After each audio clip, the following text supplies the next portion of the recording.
حضرت ابو اسحاق محمد بن رشید معتصم باللہ سے مروی ہے، بحری جہاز سمندر کے سینے کو چیرتا قدرت الہی عز و جل کا مظاہرہ کرتا ہوا جانی میں منزل جھومتا ہوا چلا جا رہا تھا۔ اس جہاز میں ایک شخص کے پاس 10,000 سونے کی اشرفیاں تھیں۔ بحری جہاز کے مسافر اپنی منزل کی طرف گامزن تھے۔ اچانک کسی کہنے والے نے کہا، میں ایک ایسا کلمہ جانتا ہوں کہ اگر کوئی شخص اسے کسی ہی بڑی مصیبت میں پڑھے تو اللہ عز و جل اس مصیبت کو اس پاکیزہ کلمے کی برکت سے دور فرما دے گا۔ کیا کوئی شخص مجھے اس سے یہ کلمہ سیکھنا چاہتا ہے؟ جو شخص سونے کی 10 اشرفیاں خرچ کرے گا میں اسے یہ پاکیزہ کلمہ سکھاؤں گا۔ جس کے پاس 10,000 سونے کی اشرفیاں تھیں اس نے سن کر کہا، میں یہ عمل آپ سے سیکھنا چاہتا ہوں۔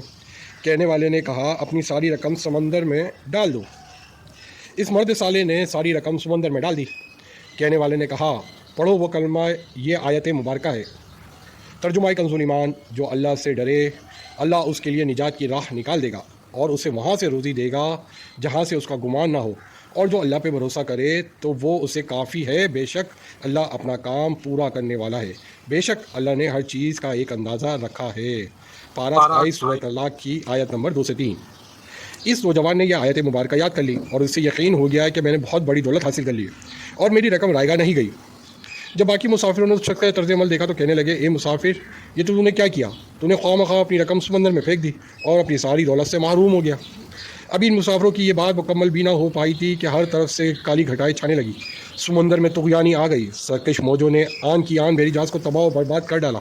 سارے مسافر غرق ہو گئے۔ آیت مبارکہ سیکھنے والا شخص کہتا ہے کہ جب جہاز طوفان کی نظر ہونے لگا تو میں نے یقین کامل کے ساتھ انہی آیت مبارکہ کا ورد شروع کر دیا۔ تھوڑی ہی دیر میں مجھے ایک تختہ نظر آیا، میں نے اس سے سہارا لے لیا۔ میری زبان پر مسلسل وہی آیت مبارکہ جاری تھی۔ اللہ عز و جل نے کرم فرمایا اور میں اس تختے کے سہارے ساحل تک پہنچ گیا۔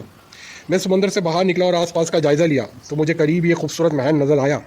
میں اس میں داخل ہوا تو وہاں ایک حسین اور جمیل عورت موجود تھی۔ میں نے اس سے پوچھا، تم کون ہو؟ اس نے کہا، میں بصرہ کی رہنے والی ہوں اور مجھے ایک جن نے یہاں قید کر رکھا ہے۔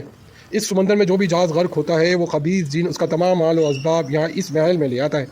شاید تمہارا جہاز بھی غرق ہو گیا ہے، اب وہ خبیث جن آنے والا ہے، تم کہیں فوراً چھپ جاؤ ورنہ وہ تمہیں دیکھتے ہی قتل کر دے گا۔ جلدی کرو، اس کے آنے کا وقت ہو گیا ہے۔ وہ شخص کہتا ہے کہ ہم ابھی یہ باتیں ہی کر رہے تھے کہ ایک جانب مجھے شدید کالا دھواں نظر آیا۔ میں سمجھ گیا کہ یہ وہی جن ہے۔ میں نے فوراً بلند آواز سے انہی آیت مبارکہ کا ورد شروع کر دیا۔ جب یہ آیت مبارکہ کی آواز فضا میں بلند ہوئی تو وہ سارا دھواں خاک ہو کر اڑ گیا۔ اب وہاں کسی جن کا نام و نشان بھی نہ تھا۔ الحمدللہ عز و جل، ان آیات مبارکہ کی برکت سے ہمیں اس ظالم جن سے نجات مل گئی۔ میں نے اس عورت سے کہا، چلو اٹھو، اب تم آزاد ہو، اللہ عز و جل نے اس خبیث جن کا کام تمام کر دیا ہے۔ چنانچہ ہم دونوں وہاں سے اٹھے اور محل کے خزانے سے بہت ساری دولت جمع کی۔ جتنا ہم سے ہو سکا ہم نے وہاں سے خزانہ اٹھایا، یہاں تک کہ ہمارے پاس مزید کوئی ایسی چیز نہ بچی جس میں ہم مال و دولت رکھتے۔ پھر ہم ساحل سمندر پہ آئے اور کسی جہاز کا انتظار کرنے لگے۔ کچھ ہی دیر بعد ہمیں دور ایک جہاز دکھائی دیا۔ ہم نے کپڑا لہرا کر اسے اپنی طرف بلایا۔ الحمدللہ عز و جل، جہاز ہماری طرف آیا۔ اتفاق کی بات تھی کہ وہ جہاز بصرہ کی ہی جانب جا رہا تھا۔ چنانچہ ہم دونوں اس میں سوار ہو گئے۔ بصرہ پہنچ کر اس عورت نے کہا، فلاں جگہ جاؤ اور ان سے میرے متعلق پوچھو وہ کہاں ہے۔ وہ مطلوبہ جگہ پہنچا اور لوگوں سے اس عورت کے بارے میں دریافت کیا تو انہوں نے کہا، بیچاری تو تقریباً 3 سال سے لاپتہ ہے، ہم اس کی وجہ سے بہت پریشان ہیں۔ میں نے کہا، تم میرے ساتھ آؤ، میں اس سے تمہاری ملاقات کراتا ہوں۔ وہ لوگ حیرانی اور خوشی کے عالم میں میرے ساتھ ہو لیے۔ جب انہوں نے اس عورت کو دیکھا تو بڑی عقیدت کے سامنے موعدبانہ انداز میں کھڑے ہو گئے۔ آج وہ لوگ بہت زیادہ خوش و خرم تھے کیونکہ انہیں ان کی گمشدہ ملکہ مل چکی تھی۔ پھر اس عورت نے اپنے خادموں اور دوسرے عزیز و اقارب سے کہا، اس شخص نے مجھ پر بہت بڑا احسان کیا، لہٰذا میں اسی سے شادی کروں گی۔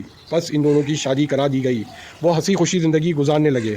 اللہ عز و جل کی ان پر رحمت ہو اور ان کے صدقے ہماری مغفرت ہو۔